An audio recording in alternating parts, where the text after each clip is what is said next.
Siempre digo que el primer requisito para que alguien se convierta en víctima de un delito es la ignorancia. Quienes somos padres seguro tendremos más sencillo el entender este principio. Debemos prepararnos para que cuando lleguen las dificultades no tengamos demasiado de qué lamentarnos. Solemos quejarnos constantemente de la situación en la que se encuentra nuestro país. Quejarse se ha convertido en casi un deporte nacional. Edmund Burke, cuando dice la siguiente frase, el escritor y político irlandés, nos deja pensando: para que el mal triunfe, solo se necesita que los hombres buenos no hagan nada. Todo esto forma parte del trabajo de Sandro Espinosa. El libro se llama Crimen y Conflicto. Sandro es un experto en seguridad. Él trabaja fundamentalmente en Perú. Y también reside por temporadas en los Estados Unidos y se capacita permanentemente. Y ustedes ya lo conocieron a Sandro en el programa Modo Sábado. Y hoy me convocan dos cuestiones fundamentalmente. Cuando fue el crimen de Barbieri, el joven ingeniero en los bosques de Palermo, Sandro me escribió y me dice: en una de las zonas más seguras y más caras de la ciudad de Buenos Aires, asesinaron a alguien. Sí, es cierto, allí ocurrió. En tantos barrios pareciera ser que los códigos no se respetan más. Digo que los delincuentes tenían códigos en otros tiempos y golpear a un viejo, pegarle y torturarle no era moneda corriente de los ladrones. Pero los tiempos han cambiado y en este caso para mal. Y vamos a preguntarle a Sandro por aquellas herramientas que la gente, que nosotros, los ciudadanos, podemos tener para empoderarnos, para poder defendernos, para que llegar a casa pueda formar parte de la cotidianeidad y no sea un milagro cada uno de los días. Sandro, gracias por atender a Radio High, gracias por atender a Modo Tarde. ¿Dónde estás ahora? ¿Cómo estás? Muy buenas tardes, Juan Pablo. Más bien, muchas gracias por la invitación. En este momento yo estoy en Chicago, como ya te había comentado, estoy acá estudiando. Y gracias a ti y a todo tu público, ¿no? Bien, Sandro, vamos a enfocar esta nota en dos vertientes. La primera, vamos a hablar de los ciudadanos, cómo nos empoderamos nosotros para defendernos, para que de alguna manera no nos pase nada sin tener que portar un arma. Y por el otro lado, después vamos a hablar de los sistemas represivos o carcelarios que en muchos casos de Latinoamérica no funcionan para nada. En el caso de El Salvador se toma el ejemplo de Bukele, pero con importantes violaciones a los derechos humanos.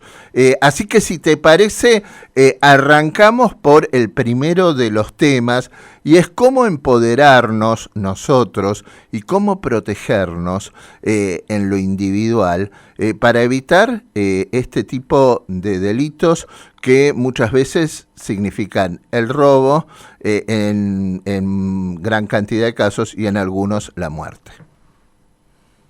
Sí, muchas gracias por la pregunta. Primero, para responder la pregunta, quisiera entrar en contexto y comenzar por algo muy importante, ¿no? Existen factores que contribuyen al incremento de la delincuencia y la criminalidad. Sí. Uno de los factores es la falta de capacidad de prevención o mitigación por parte del Estado, ¿no? El otro factor es el desconocimiento de la modalidad por parte de la víctima, por una falta de comunicación preventiva por parte del Estado, ¿no? Sí. Hacia los ciudadanos. El tercer factor es la autoexposición al riesgo, ¿no? Sí. Los ciudadanos que tienen conocimiento que la delincuencia está creciendo, pero que a pesar de eso se autoexponen a riesgo. Y eso es por una falta de cultura de seguridad, que también nace y debería partir por parte del Estado, ¿no? Hacia los ciudadanos. Pero en el caso lo haga, los ciudadanos debemos, vamos a decirlo, tomar nuestras medidas y tomar la iniciativa para generar una cultura de seguridad en nuestra familia, en nuestra comunidad, en nuestro barrio, ¿no? En nuestra Sí. comuna, como se podría decir. Ya. Entonces, entrando en este contexto, ¿qué debe hacer un ciudadano? Mm, Primero, el ciudadano tiene que tener claro que ante un asalto o un robo, ¿no? Más ahora, en estos días, como tú lo acabas de mencionar, antes los delincuentes tenían códigos. sí. Hoy en día el delincuente no tiene el más mínimo reparo por la vida humana. Sí. Partiendo de esa premisa, lo que el ciudadano debe hacer, aunque parezca contradictorio, aunque parezca, no sé, medio confuso quizás, en palabras sencillas es: debe dejarse asaltar, debe dejarse robar. ¿Por qué? Porque el delincuente lo que va a hacer al ver que el ciudadano, vamos a decirlo, se resiste a robo, Sí. o le va a disparar o va a apuñalar, como ha sucedido en Sí. lo que tú comentabas hace minutos, ¿no? Sí, Entonces, no eso es ofrecer muy... resistencia al robo, por mucho que nos duele y que mucho que nos cueste, porque no sabemos cómo vienen y lamentablemente en muchos de los casos están pasados de droga, ¿no? Y entonces tienen hasta disminuido o alterado los niveles de conciencia. Sí, y la droga es exponencial en ese momento porque el delincuente, como ser humano que es, en ese momento la adrenalina también se le incrementa, ¿no? Sí. Entonces hace un cóctel muy peligroso, vamos a decirlo, con la droga que puede haber estado consumiendo o que está consumiendo. Ujú. Entonces, una primera recomendación es, primero, dejarse robar si se encuentra en una situación, y estar consciente y tener presente que su vida vale mucho Sí. más que cualquier bien material. Sí. Segunda recomendación: evitar la exposición a riesgo, no Mm. transcurrir por lugares donde, vamos a decirlo, hay alta incidencia delictiva, no transcurrir en altas horas de la noche, no ir a cajeros a altas horas de la Sí. noche.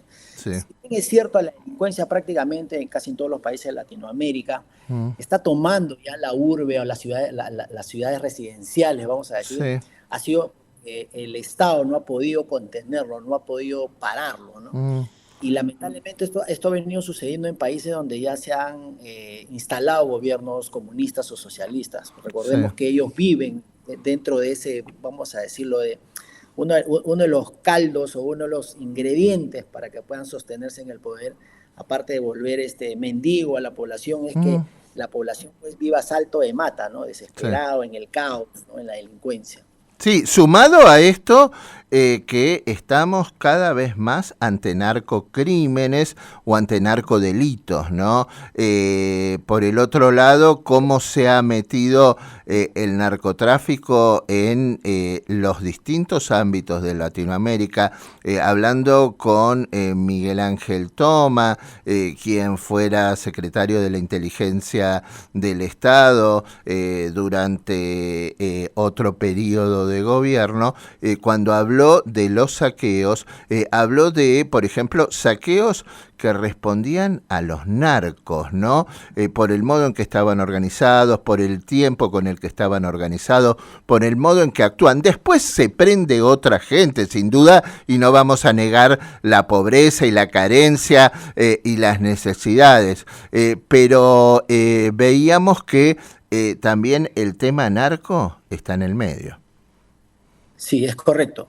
Y quiero terminar la pregunta anterior porque se me quedó ahí dando Sí. vueltas en la cabeza.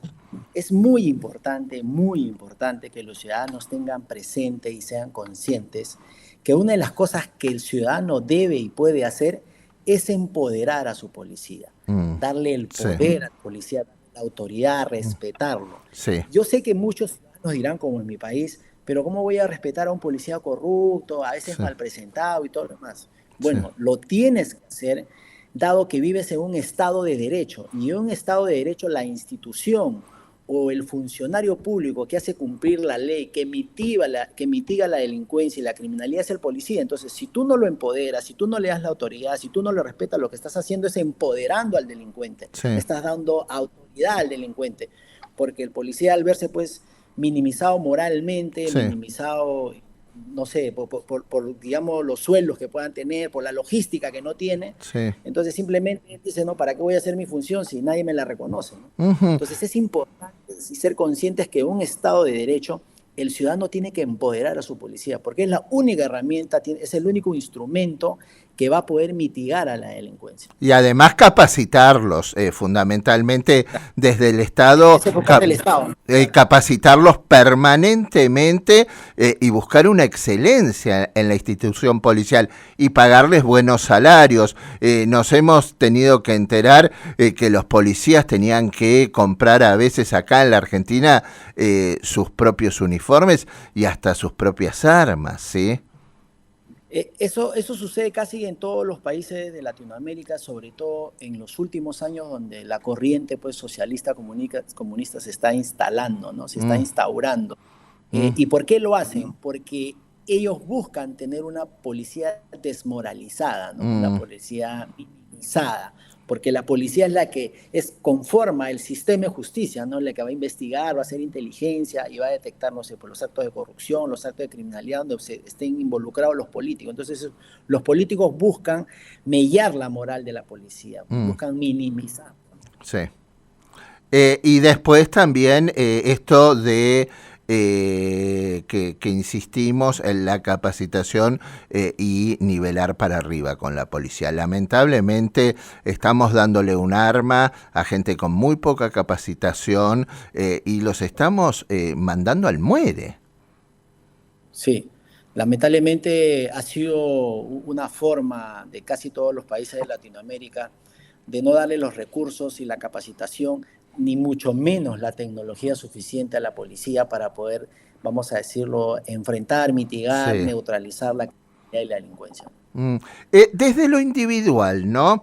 ¿Sirven para algo, aunque traiga algunos problemas por su no autorización, estas luces que ciegan al delincuente, es decir, que no lo dejan ciego, sino que le impiden en ese momento seguir adelante, el gas paralizante? ¿Qué hay de todos estos elementos individuales que las personas podrían portar o tener? Como le digo, esos son accesorios de seguridad. Pueden servir de algo dependiendo de las circunstancias, ¿no? Como te digo. Pero para un asalto, un robo, donde ya sabemos qué es lo que hace el delincuente cuando alguien se resiste, yo creería que mi recomendación, dado el más mínimo reparo en estos días por la vida humana, es que el ciudadano pues evite exponerse a riesgo, vale decir, evite tener cosas de mucho valor mientras transita en la vía pública, en la calle. Sí. Y si por A o B le toca a él la ruleta rusa, simplemente dejarse robar, hacer que el proceso sea rapidísimo, no que tenga pues un proceso largo y traumático, ¿no? Que sea rápido, que sea, porque él lo que debe proteger y debe ser consciente en todo momento es que debe salvar su vida, ¿no? Por encima. Por encima de todo, por Bien. Encima de cualquier cosa, él tiene que salvar su vida. Tiene que salvar su... Sandro, vamos a meternos en el otro tema, ¿no? En el tema de el Estado, las respuestas de represión que tiene que dar ante el delito y el sistema carcelario. Bukele aparece como un líder en El Salvador, donde, bueno, el accionar de las maras ha sido terrible y espantoso. Goza de una aprobación casi del 80% o 90% de la gente, pero también es una cárcel premedieval, ¿no? La que propone Bukele. Sí, acá creo que no vamos a conseguir mucho. Como lo digo en el libro, ¿no? El mal triunfa cuando los buenos no hacen nada. Otra frase que podría compartir es de que llega un momento en que las leyes y la democracia se vuelven grilletes o cadenas para poder hacer el bien y buscar, vamos a decirlo, la convivencia pacífica, ¿no? Entonces, cuando llegue ese momento, es momento de tomar grandes soluciones para grandes problemas. Y yo creo que fue lo que hizo Bukele, ¿no? Bukele tuvo que adoptar una posición, vamos a decirlo, si bien es cierta, drástica, pero acorde, consecuente con las circunstancias, ¿no? Ahí están los resultados, ¿no? Y todo el mundo se pregunta, ¿cómo lo hizo? Bueno, lo hizo como quizás, no sé, si quiero hacerle una analogía, la haría como el gobierno Fujimori, ¿no? Él simplemente llegó a a la presidencia, y estando en la presidencia pidió ciertas facultades, no se la dieron, le sacó los tanques al legislativo, les obligó a cambiar unas leyes, y a partir de ahí lo que hizo fue las medidas que ya conocemos, ¿no? Detenciones masivas de la delincuencia, que finalmente terminaron como resultado con el apoyo de la población, del pueblo, ¿no? Y hay una frase muy conocida en política o en democracia, vamos a decirlo, que el poder emana del pueblo, ¿no? Sí. En este caso, pues, ha sido para el beneficio del pueblo, ¿no? Hoy día vemos a un Salvador, pues, distinto, ¿no? Un Salvador donde la gente puede transitar, se está activando su economía, el turismo está llegando, muchas cosas positivas. Si bien es cierto, las condiciones para muchos pueden ser un poco, vamos a decirlo, abusivas, ¿no? abusivas. Porque no se respetan las garantías constitucionales, la gente puede ser detenida sin el debido proceso. Realmente a veces esto también se convierte en una herramienta de persecución política, ¿no? Sí, justamente ahí está el punto, ¿no? El punto de quiebre o la línea delgada, como se dice, ¿no? Solo el tiempo jugará a Bukele si es que él cruzó esa línea o no la cruzó, ¿no? Porque Sí. por ahora, por lo que vemos, en base a resultados, en base a la, vamos a decirlo, a la aceptación de la población, como tú lo acabas de mencionar, 90% la población está con él, agradece los resultados, pero yo creo que son medidas que se tienen que tomar dada esta oleada que acabamos de decir, criminal, delincuencial, y detrás de ellos y con el soporte del narcotráfico, de los grandes cárteles del narcotráfico, ¿no? Sí, además, bueno, el caso de Salvador era la violencia in extremis, ¿no? Y el accionar de las maras era un accionar absolutamente inhumano, desbordado, cooptando jóvenes y con un tratamiento hacia los otros, al menos de ribetes más que preocupantes. Sí, demasiado. Ya la violencia era extrema, quitarle la vida a un ser humano era, no sé, para ellos era moneda corriente. Una moneda corriente, como dices tú, ¿no? Pero grandes problemas, grandes soluciones, ¿no? Actuó, como se dice actuó, como se dice. Sandro, ¿me puedes escuchar? Qué picardía, bueno.